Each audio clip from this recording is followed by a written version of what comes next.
நாளைக்கான வீடியோ தாங்க வந்திருக்கு. வீடியோ வந்து சூப்பரா இருந்தது அப்படின்னு தாங்க சொல்லணும். நம்ம ராமச்சந்திரன் இருக்கார்ல, அவர் வந்து முத்துக்கிட்டயே போய், "எதுக்கு கடைய விட்டு ஒழுங்கா இந்த வேலைக்கு வந்த?" அப்படின்னு சொல்லிட்டு உண்மைய வந்து கேட்குறாரு அப்படின்னு தாங்க சொல்லணும். இன்னொரு பக்கம் பார்த்தா, வீரா வந்து அதிரடியா ஒரு பிளான் போட்டிருக்காங்க கண்மணிய மாட்ட வைக்கிறதுக்காக. அதெல்லாம் பார்க்குறப்போ சேனல மட்டும் மறக்காம லைக் அண்ட் சப்ஸ்கிரைப் மட்டும் பண்ணிருங்க.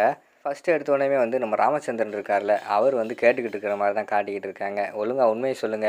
எதுக்கு வந்து முத்து இங்கே ஆள காணோம்?" அப்படிங்கிற மாரி வந்து கேட்காங்க. அதே மாரி எல்லாமே அமைதியாவே இருக்காங்க. "டேய் ராகவா சொல்றா, என்னடா முத்து ஆளவே காணோம்?" அப்படிங்கிற மாரி சொன்னோனேயும், "அவரு எழுத்து கடைக்கு வேலைக்கு போயிருக்காருப்பா" அப்படின்னு சொல்லிட்டு தயங்கி தயங்கி சொல்கிறாங்க. "என்னடா சொல்ற? எழுத்து கடைக்கு வேலைக்கு போறானா? இந்த கடை ஆரம்பிச்சதுலேருந்து அவன் நம்மகிட்ட தான்டா வேலை பார்த்துக்கிட்டு இருக்கான். திடீர்னு எதுக்கு எழுத்து கடைக்கு வேலைக்கு போனான்?" அப்படிங்கிற மாரி சொல்கிறாங்க. "எனக்கு தெரியலப்பா. அவர் தான் எழுத்து கடைக்கு வேலைக்கு போறேன்னு சொன்னாரு. அதனால தான் நான் வந்து சரி போங்கன்னு சொன்னேன்" அப்படிங்கிற மாரி சொல்கிறாங்க. "டேய் என்னடா இதெல்லாம் நம்புற மாரியாடா இருக்குது? ஒழுங்கா சொல்லுங்க. இங்கே ஏதோ ஒன்று நடந்திருக்கு. உண்மைய சொல்லுங்க" அப்படிங்கிற மாரி கேட்காங்க. "அதெல்லாம் ஒன்றும் இல்லைப்பா. அவர் தான் போறேன்னு சொன்னார். சரின்னு நான் சொன்னேன் அவ்வளோதான்" அப்படின்னு சொல்லிட்டு அந்த இடத்துல ராகவன் சொல்கிறாங்க. உடனே வந்து இப்போ கூட வேலை பார்க்குறவங்கள்ட்டலாம் கேட்காங்க. "ஏம்மா இங்கே வா. நீ தான் உண்மைய சொல்லுவேன்னு எனக்கு தெரியும். ஏன்னா உன்னைய கொண்டு வந்து வேலைக்கு சேர்த்து விட்டதே வந்து முத்து தான். அதனால் முத்து எதுனாலும் உன்கிட்ட ஷேர் பண்ணுவான். அதனால் உண்மைய சொல்லிடு. உனக்கு தான் உண்மை தெரிஞ்சிருக்கும். சொல்லுமா எதுக்குமா அந்த கடைக்கு போனான்?" அப்படிங்கிற மாரி சொன்னோடனே அப்படியே தயங்கி தயங்கி பார்த்துக்கிட்டு இருக்காங்க. கண்மணி வந்து முறைச்சி பார்த்த மாதிரி இருக்காங்க. "சார் எனக்கு தெரியாது சார். அவர் வேலையை விட்டு போனது எனக்கு இப்போ தான் சார் தெரியும்" அப்படின்னு சொல்லிட்டு போய் சொல்லிடுறாங்க. "அப்போனா யாரும் உண்மையை சொல்ல மாட்டீங்க. இருங்கடா நான் போய் நேரடியாக போய் முத்துக்கிட்டே கேட்டு வரேன்னு" சொல்லிட்டு எழுத்த கடை கிளம்பிடுறாரு. அந்த இடத்துல வந்து கடையில் ஒரு பெரிய அண்ணன் இருக்கார். அவர்கிட்ட போய் ராகவன் வந்து கேட்காரு. "அண்ணே இந்த விஷயத்தை வந்து அப்பா கிட்ட எதுவும் சொன்னீங்களா?" அப்படிங்கிற மாதிரி கேட்டோன்னே, "இல்லை தம்பி நான் சொல்லலை" அப்படிங்கிற மாதிரி சொல்லிடுறாரு. "சரிண்ணே இந்த விஷயத்தை பற்றி யாரும் சொல்ல வேண்டாம்" அப்படிங்கிற மாதிரி சொல்லிவிட்டு ராகவன் வந்து அந்த இடத்துல சொல்லிடுறாரு. பார்த்தா எழுத்து கடைக்கு வந்து ராமச்சந்திரன் போயிடுறாரு. ராமச்சந்திரன் வந்து உள்ளே போனோடனே எழுத்து கடை முதலாளி வந்து "வாங்கண்ணே என்னண்ணே இங்கே வந்திருக்கீங்க" அப்படிங்கிற மாதிரி சொல்லி கூப்பிட்றாங்க. "இல்லைண்ணே நம்ம கடையிலேருந்து இங்கே முத்துன்னு ஒருத்தன் வேலைக்கு வந்திருக்கானாம்ல" அப்படிங்கிற மாதிரி சொன்னோன்னே, "ஆமாம் அந்த கூப்பிட்றேன் முத்து முத்து" அப்படிங்கிற மாதிரி கூப்பிட்டோன்னே அவர் வந்து வாராரு. "ஐயா வணக்கம் ஐயா" அப்படிங்கிற மாதிரி சொல்கிறாங்க. "டேய் உண்மையை சொல்கிறா எதுக்குடா இந்த கடைக்கு வேலைக்கு வந்த?" அப்படிங்கிற மாதிரி சொல்கிறாங்க. "ஐயா அது வந்து சும்மாதான்யா" அப்படிங்கிற மாதிரி சொல்கிறாரு. "இங்கே பாரு உன்னை எனக்கு நல்லா தெரியும். உண்மையை சொல்லு. நீ காரணம் இல்லாமல்லாம் இந்த கடைக்கு வேலைக்கு வரமாட்டேன். ஏதோ ஒரு காரணம் இருக்குது. அந்த காரணத்தை மட்டும் சொல்லு" அப்படிங்கிற மாதிரி கேட்காரு. உடனே, "ஐயா எனக்கு பண தேவை இருந்துச்சு. அதனால தான் வந்தேன்" அப்படிங்கிற மாதிரி சொல்கிறாங்க. "பண தேவை இருந்துச்சுன்னா இங்கே வருவியாடா?" அப்படிங்கிற மாதிரி சொல்கிறாங்க. "ஆமாய்யா நீங்கள் கொடுக்குற சம்பளம் வந்து எனக்கு வாய்க்கும் வயிறுக்கும் தான் சரியாக இருக்குது. பிள்ளைகளும் வந்து பெரிய படிப்பெல்லாம் படிக்க போயிட்டாங்க. எனக்கு வந்து கொஞ்சம் மிச்சம் வச்சா தான் அவங்களுக்கு ஃபீஸ் கட்ட முடியும். அதனால தான் இந்த கடையில் வந்து அளவுக்கு அதிகமாக வந்து சம்பளம் தாரேன்னு சொன்னாங்க. அதனால தான் நான் வந்தேன்" அப்படிங்கிற மாதிரி சொல்கிறாங்க. "டேய் இதெல்லாம் நீ வேறு எவன்கிட்டயா போய் சொல்கிறா?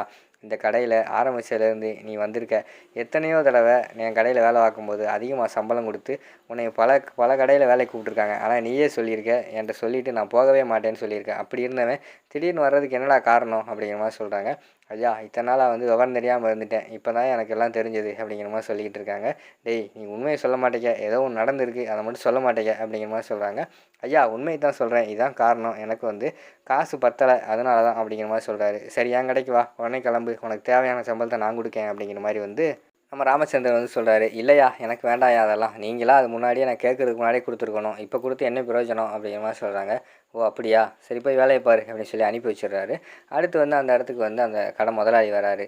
"என்னண்ணே எதுவும் பிரச்சனையா?" அப்படிங்கிற மாதிரி சொன்னோன்னே, "இல்லைண்ணே அதெல்லாம் ஒன்றும் இல்லை. முத்து நல்லவன், நல்லா வேலை பார்க்குறவன், விசுவாசமாக இருப்பான். அவனை மட்டும் கொஞ்சம் நல்லா பார்த்துக்கோங்க" அப்படி சொல்லிட்டு அந்த இடத்துலேருந்து கிளம்பி போயிடுறாரு. அதை கேட்டுட்டு வந்து முத்துக்கு வந்து கண்ணீரே வந்துடுது. அதுக்கடுத்து ராமச்சந்திரன் வந்து நேராக திருப்பி வந்து கடைக்கு வராரு. "உங்களுக்கு என்ன பிரச்சனை? எதுனாலும் என்கிட்ட சொல்லுங்கள்" அப்படிங்கிற மாதிரி சொல்லிக்கிட்டு இருக்காங்க. "அதெல்லாம் ஒன்றும் இல்லை சார்" அப்படிங்கிற மாதிரி சொல்லிவிட்டு அவங்க ஒரு பக்கம் சொல்லிக்கிட்டு இருக்காங்க. இங்கிட்டு பார்த்தா முத்துவும் நம்ம இவர் இருக்கார்ல மாறனும் பேசிக்கிட்டு இருக்க மாதிரி தான் காட்டிக்கிட்டு இருக்காங்க. மாறன் வந்து சொல்கிறாங்க. "அண்ணே ரொம்ப நன்றிண்ணே. எனக்காக வந்து அப்பா கிட்ட பொய் சொன்னதுக்கு" அப்படிங்கிற மாதிரி சொல்கிறாங்க. "இல்லைப்பா எனக்கும் அப்பா கிட்ட வந்து பொய் சொல்கிறதுக்கு மனசே வராது. ஆனால் நீ எங்கள் குடும்பத்துக்காகன்னு கேட்க போய் தான் நான் வந்து பொய் சொல்லிட்டேன்" அப்படிங்கிற மாதிரி சொல்லிக்கிட்டு இருக்காங்க. அதை வந்து வீரா வந்து இந்த சைடு வந்து பார்த்துடுறாங்க. இவங்க 2 பேர் பேசுகிறத வந்து கேட்டுக்கிட்டே இருக்காங்க.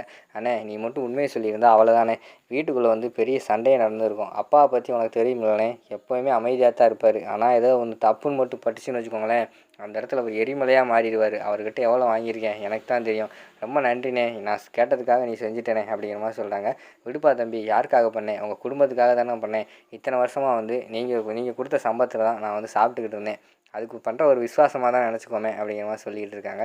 "சரிண்ணே ரொம்ப நன்றிண்ணே. நீ இந்த மாதிரி பண்ணலைன்னா அவ்வளோதான்" அப்படிங்கிற மாதிரி சொல்லிகிட்டு இருக்காங்க. இதெல்லாம் கேட்டுட்டு வீரா வந்து அந்த இடத்துலேருந்து கிளம்பிடுறாங்க. "சரிண்ணே நீ வேலைக்கு போ. உனக்கு டைம் ஆயிடுச்சுல" அப்படிங்கிற மாதிரி சொன்னேன். "ஆமாப்பா எனக்கும் வேலைக்கு டைம் ஆயிடுச்சு. நானும் கிளம்புறேன்" அப்படி சொல்லிட்டு முத்து வந்து கிளம்பிடுறாரு. அடுத்து பார்த்தா ராமச்சந்திரன் வந்து கடையில் உள்ள எல்லாத்தையுமே கூப்பிட்றாரு. இங்கே வாங்க, உங்களுக்கு என்ன பிரச்சனைனாலும் இனிமேல் என்கிட்ட தான் சொல்லணும் சரியா? என்னை ஒரு நண்பன் உங்கள் வீட்டு ஆளுக மாதிரி பார்த்துக்கோங்க சரியா? நீங்கள் வந்து முதலாளி அந்த மாதிரிலாம் பார்த்துக்கிட்டு இருக்காதீங்க. நான் கடை ஆரம்பிக்கும்போது என்கிட்ட அந்தளவு காசு இல்லை. ஆனால் என்கிட்ட வந்து விசுவாசமாக வந்து ஒரு 4 பேர் இருந்தாங்க. அவங்களால தான் நான் இந்தளவு முன்னேற முடிஞ்சுச்சு. என் கடை ஆரம்பித்து இத்தனை வருஷமாக வந்து யாருமே இந்த பதில் சொல்லலை. முத்து இன்றைக்கி என்ன சொன்னான் தெரியுமா? என்கிட்ட வந்து சம்பளம் காணலை, அதனால தான் நான் வேலைக்கு போகிறேன்னு சொல்கிறான். ஆனால் அவன் சம்பளத்துக்காக வந்து வேலையை விட்டு போகிற ஆள் கிடையாது. அவனை பற்றி எனக்கு நல்லா தெரியும். ஆனால் இங்கே ஏதோ பிரச்சனை நடந்திருக்கு. அதை யாருமே என்கிட்ட சொல்ல மாட்டேங்கிறீங்க. இனிமேல் வந்து முத்து மாதிரி யாருமே இந்த கடையை விட்டு போகக்கூடாது. நான் உங்களை வந்து ஒரு குடும்பத்து ஆளாக தான் பார்த்துக்கிட்டு இருக்கேன். உங்களுக்கு என்ன பிரச்சனையாக இருந்தாலும் அதை என்கிட்ட வந்து பயப்படாமல் சொல்லுங்கள் அப்படிங்கிற மாதிரி சொல்லிக்கிட்டு இருக்காங்க. சரி சார் சரி சார்னு சொல்லிட்டு எல்லாமே பயந்துக்கிட்டே நின்றுக்கிட்டு இருக்காங்க. அதை பார்த்துட்டு நம்ம வீரா வந்து ஒரு முடிவு எடுக்காங்க. இனிமேல் வந்து ராமச்சந்திரன் சார்கிட்ட வந்து யாருமே வந்து உண்மையை சொல்ல மாட்டாங்க. அதனால் வந்து மாமா நான் உங்களுக்கு ஒரு ஐடியா தரேன் அப்படிங்கிற மாதிரி சொன்னோன்னே சொல்லுமா வீரா அப்படிங்கிற மாதிரி சொல்கிறாங்க. இந்த இடத்துல வந்து புகார் பெட்டின்னு ஒன்று வைப்போம். அதில் வந்து அவங்க நேரடியாக வந்து சொல்கிறதுக்கு பயமாக இருந்தாலோ பேரை கூட எழுத வேண்டாம். அவங்களுக்கு என்ன பிரச்சனையோ அதை வந்து அந்த பாக்ஸில் வந்து போடட்டும். நம்ம ஒரு வாரத்துக்கு ஒரு டைம் வந்து அதை ஓப்பன் பண்ணி பார்ப்போம். அதில் அவங்களுக்கு என்னென்ன பிரச்சனை இருக்குன்னு நம்ம பார்த்து தெரிஞ்சுக்கிட்டு அதை வந்து சரி பண்ணுவோம் மாமா. அதான் சரியாக இருக்கும். ஏன்னா வந்து நம்ம அவங்கள யாராவது பயங்காட்டலாம், இல்லைன்னா யாருக்கும் பயந்துட்டு கூட நம்மக்கிட்ட வந்து உண்மையை சொல்லாமல் இருக்கலாம்ல. புகார் பெட்டி வச்சோம்னா பல உண்மை வந்து நம்ம கண்டிப்பாக வெளியில் வரும் அப்படிங்கிற மாதிரி வந்து வீரா சொல்கிறாங்க. அதை கேட்டவொடனே ராகவனுக்கும் நம்ம கண்மணிக்கும் வந்து பயங்கரமான ஷாக் ஆகிடுது. என்னடா இவ அதிரடியாக இப்படி ஒரு முடிவு எடுத்துட்டாலே அப்படின்னு சொல்லிட்டு அவங்க ஒரு பக்கம் யோசிச்சுக்கிட்டு இருக்காங்க. அதுவும் சரிதாம்மா, அந்த பெட்டி உடனே வை அப்படிங்கிற மாதிரி சொன்னோடனே அதை பெட்டியை பார்த்தோன்னே வேலை பார்க்குறவங்கலாம் பயங்கரமான சந்தோஷமாயிருது. எதுனாலுமே வந்து இனிமேல் அந்த பெட்டியில் எழுதி போட்டுடலாம் அப்படின்னு சொல்லிட்டு அவங்களும் சந்தோஷமாக இருக்காங்க. அடுத்து வீரா வந்து சொல்கிறாங்க, யாரும் பயப்பட வேண்டாம், எதுனாலும் இந்த பெட்டியில் எழுதி போடுங்க, நாங்கள் படிக்கிறோம் அப்படின்னு சொல்லிட்டு வீரா சொல்கிறாங்க. அடுத்து வந்து அந்த சாவி எடுத்து கொண்டு போய் மாமா இது உங்கள் கையில் தான் இருக்கணும். ஏன்னா அந்த சாவி வந்து உங்ககிட்ட இருக்கிறது தான் சரியாக இருக்கும். ஏன்னா வேறு ஆள்கிட்ட இருந்தால் அந்த கம்ப்ளைண்ட்டை எடுத்து அவங்க தூர போகிறதுக்கான வாய்ப்பு அதிகமாக இருக்குது. நீங்களே வச்சுக்கோங்க அப்படிங்கிற மாதிரி சொன்னோன்னே அதுவும் கரெக்டு தாம்மா அப்படின்னு சொல்லிட்டு அந்த இடத்துல வந்து சாவி வாங்கிட்டு போயிடுறாரு. அடுத்து கொஞ்சம் நேரம் கழித்து பார்த்தா நம்ம பிருந்தா வந்து வராங்க. வந்தவொடனே கண்மணிக்கிட்ட அக்கா என்னக்கா கடையில் வந்திருக்க அப்படிங்கிற மாதிரி சொன்னேன். சும்மா தாண்டி வந்தேன் அப்படிங்கிற மாதிரி சொல்லிக்கிட்டு இருக்காங்க. சரி படிப்பெல்லாம் எப்படி போகுது அப்படின்னு சொல்லிட்டு கண்மணி கேட்குறாங்க. அதெல்லாம் நல்லா தாங்க போகுது, நல்லா தான் படிச்சுக்கிட்டு இருக்கேன் அப்படிங்கிற மாதிரி சொல்லிவிட்டு அக்கா வீராவங்க அப்படிங்கிற மாதிரி கேட்டுக்கோன்னே அவள் அந்த பக்கம் இருப்பா அப்படின்னு சொல்லி அனுப்பி வைக்காங்க. உடனே வீராவை பார்க்க வராங்க. அக்கா எப்படிக்கா இருக்கா அப்படின்னு சொல்லிட்டு நல்லா விசாரிச்சுட்டு டேரெக்டாக வந்து நம்ம பிருந்தா வந்து கேட்காங்க. அக்கா மாறன் மாமாவங்க, அவர் கூட சந்தோஷமாக தானே இருக்க, சேர்ந்து தானே வாழ்கிற அப்படிங்கிற மாதிரி சொல்லிகிட்டு இருக்காங்க. இங்கே வர பிருந்தா தனியாவா, உங்ககிட்ட சில உண்மையை சொல்லணும். ஏன்னா உண்மையை சொல்லலைன்னா நீ இப்படி தான் கேட்டுக்கிட்டே இருப்ப அப்படின்னு சொல்லிட்டு தனியாக கூப்பிட்டு போய் மாறனுக்கும் எனக்கும் பிடிக்கலை, ஒத்து வராது, நாங்கள் வந்து டைவர்ஸ் வாங்க போகிறோம் அப்படிங்கிற மாதிரி சொல்கிறாங்க. அக்கா ஏன்க்கா இப்படி அப்படிங்கிற மாதிரி கேட்டவொடனே அவன் யார், நம்ம அண்ணனை கொன்னவன், என்ன தான் அவங்க கூட சேர்ந்து வாழ நினச்சாலும் எனக்கு அதுதான் அவனுக்கு முன்னாடி வந்து ஃபஸ்ட்டு நிற்கிது. அதை யோசிக்கும் போது ஏன்டா இவங்க கூட சேர்ந்து வாழ்கிறோன்னு தோணுது. அதனால தான் டைவர்ஸ் வாங்கிட்டு 2 பேருமே சந்தோஷமாக இருக்க போகிறோம் அப்படிங்கிற மாதிரி சொல்லிக்கிட்டு இருக்காங்க. உடனே நம்ம இவங்க இருக்காங்களா பிருந்தா வந்து உண்மையை சொல்ல வராங்க. அக்கா நீ நினைக்கிற மாதிரி வந்து மாறன் மாமா வந்து கெட்டவங்க கிடையாதுக்கா, அவங்க நல்லவங்க தான்க்கா அப்படிங்கிற மாதிரி சொல்லிட்டு உண்மையை அந்த ஆக்சிடென்ட் பண்ணதுன்னு சொல்ல வராங்க. டக்குன்னு பார்த்தா அவங்க அப்படியே ஸ்டக் ஆகி நிற்காங்க. எப்படி எதுக்கு வந்து மாறன் வந்து அதெல்லாம் சொல்லாத அப்படின்னு தான் சொல்ல போகிறாரு. அதோட பார்த்துக்கிட்டிங்கன்னா அந்த எபிசோடு வந்து முடிச்சிடுறாங்க.